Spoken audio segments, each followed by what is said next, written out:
Knockskeagh as we remember and we honour Dick Barrett.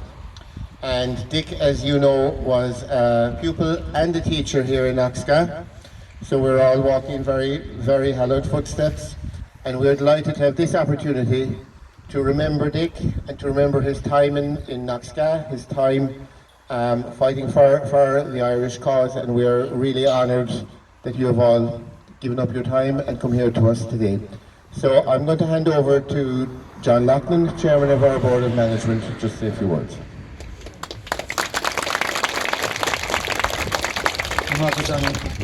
A gwini úsna go léir son an bór banistíochta Knockskeagh fáilte go dtí an scoil. Is ócáid anna starúil agus anna speisialta go mór den winter de Barrett, de páistí, de mútóirí, de tismóirí atá anseo. And tá míid an bródúil go bhfuil buint mór leis an scoil seo le Ristart de Barrett. We are so proud in Knockskeagh to be associated with Dick Barrett. And young boys and girls, it's very important for you, our generations that will be succeeding us, to have a good knowledge of our history. And to have a future, you have to know our past. And I'm so pleased that the boys and girls here, under the leadership of Claire O'Regan, have put a wonderful exhibition together, which we can view later after it's over.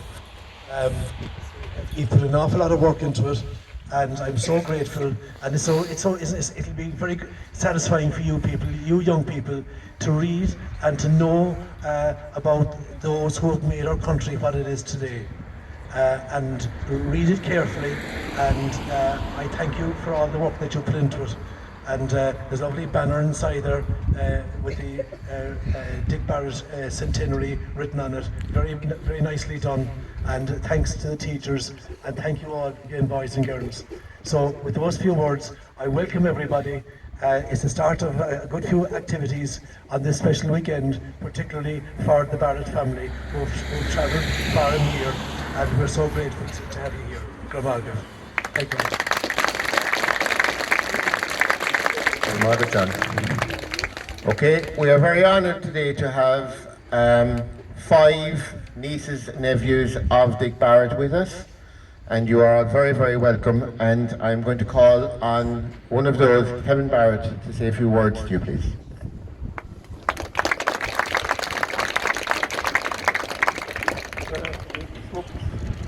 Good afternoon, everybody. Now, I'm one of the 6, as was the remaining nieces and nephews of Dick. I'm very proud to be here after 100 years that he served as a pupil here in Knockskeagh, as a teacher, and as a leader of his country, doing many things to gain freedom of all you children and us who went before you.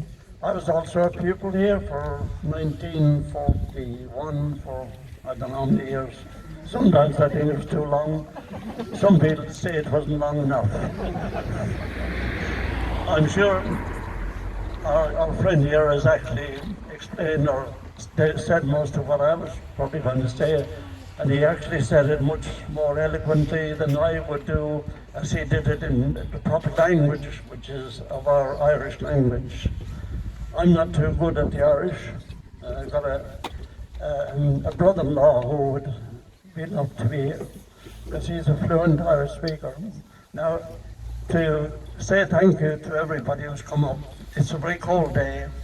It's not the nicest thing to be out in the open on a day like today, but nevertheless, it shows the sort of enthusiasm and the honour that's been given to my crew, or to our crew. For this occasion. There are several events I know going on over this weekend. I'm very glad and very proud to be here as one of the remaining 6 to honour Dick and to say thank you to headmaster, staff, pupils who have done, I'm sure, a lot of rehearsals and training for this. And as Henry VIII said to 4 of his 6 wives, I think I kept you long enough. Thank you very much.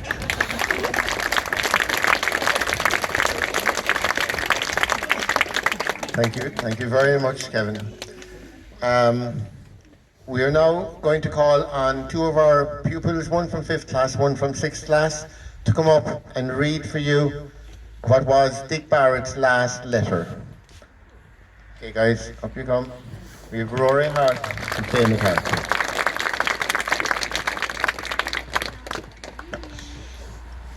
To my dearest mother, father, Molly, Jim, Neelis, Eileen and baby.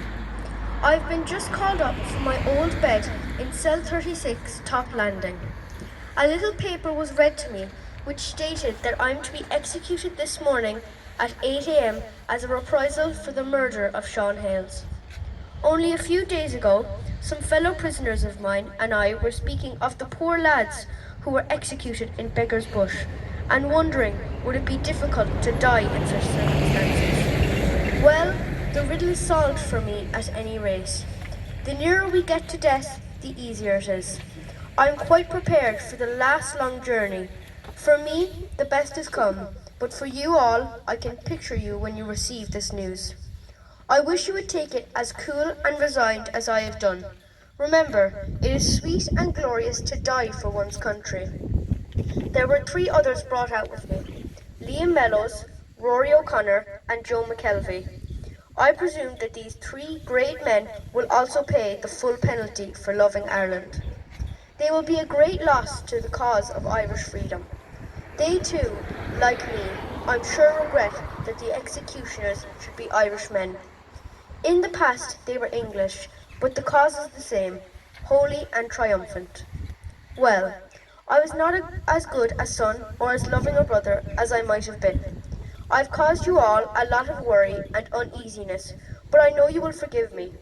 The services of Ireland demand he giving up, or perhaps, in many cases, the breaking of some family ties and dear friendships. But this is more than compensated for, because in the service of our motherland, we make acquaintanceship with the greatest of men, men whose souls are in the communion with the spirits of our great martyred heroes.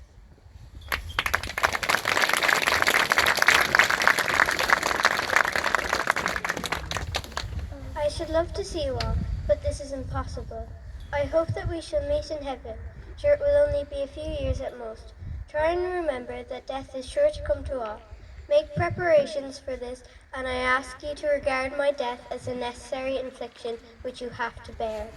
Mikey and Lizzie and Jerry, Sis, Mike, Robert and Dan will be sad, but little Jerry Collins and little Eileen Galvin, when they grow up, will glory in the triumphant cause of Irish freedom and will live to learn that I did not die for any other freedom than for which Tone, Emmett and Pierce died. I have but few things in this life. I have no clothes of any consequence.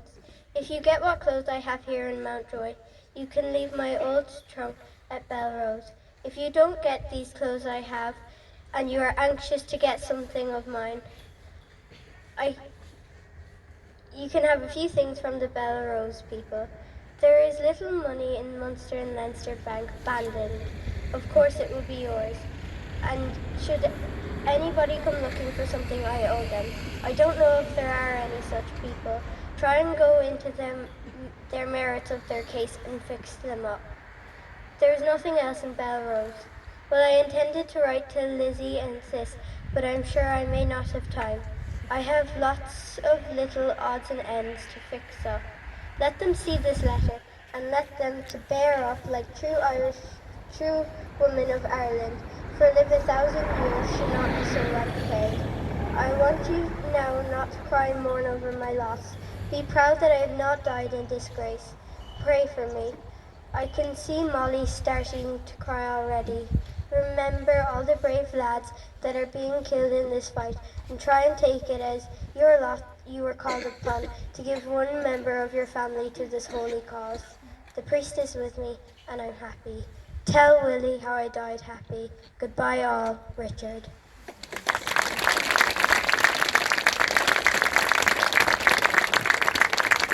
Thank you very much, Rory and Faye. Really, really lovely. And now we have Jack here behind me, which Mike Loughlin and John Loughlin organised earlier this year. So I'm going to ask Kevin, if you would, in the company of some of Dick Barrett's relatives who are still in the school, if you would unveil the plaque, please.